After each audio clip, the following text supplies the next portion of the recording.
Maaga pa lang, hataw na sa takbuhan. Ang may-ari ng mga paang ito, aakalain mo bang 69 years old na? Siya si Rosalinda Ogsimmer o mas kilala bilang Mommy Linda sa mga kapwa niya runner. Nakatapos na siya ng 3 ultramarathon 50K races at 5 42K full marathon races sa 5 taon niya sa pagtakbo. Sabi ni Mommy Linda, wala siyang hilig noon sa sports. Nagsimula lang siya nang pilitin siya ng anak na sumama sa pagjo-jogging. 65 na nga ako nung nag-start. Hindi ko rin nakalain na kakayanin ko eh. Siguro, gift na rin sa itaas na binigyan ako ng ganong lakas. Every other day ang training ni Mommy Linda sa pagtakbo.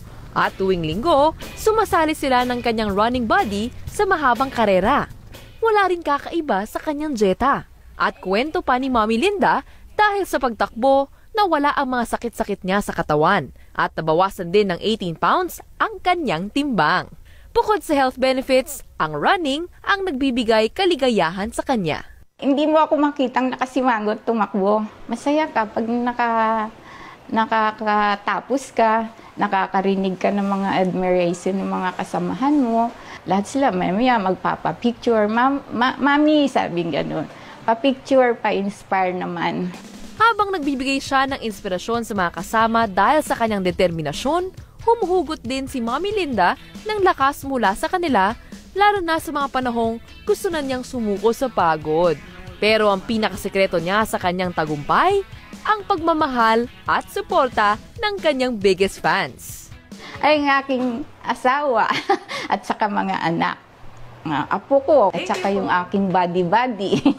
Yung mister ko mahilig laminate niya agad yung yung mga bib at saka yung mga pictures. Payo ni Mommy Linda sa mga kaedad niya, it's never too late to dream.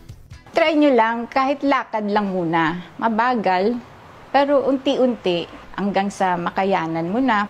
Talagang kailangan may focus, determination, may inspirasyon. Isa na ngang star si Mommy Linda sa mundo ng running.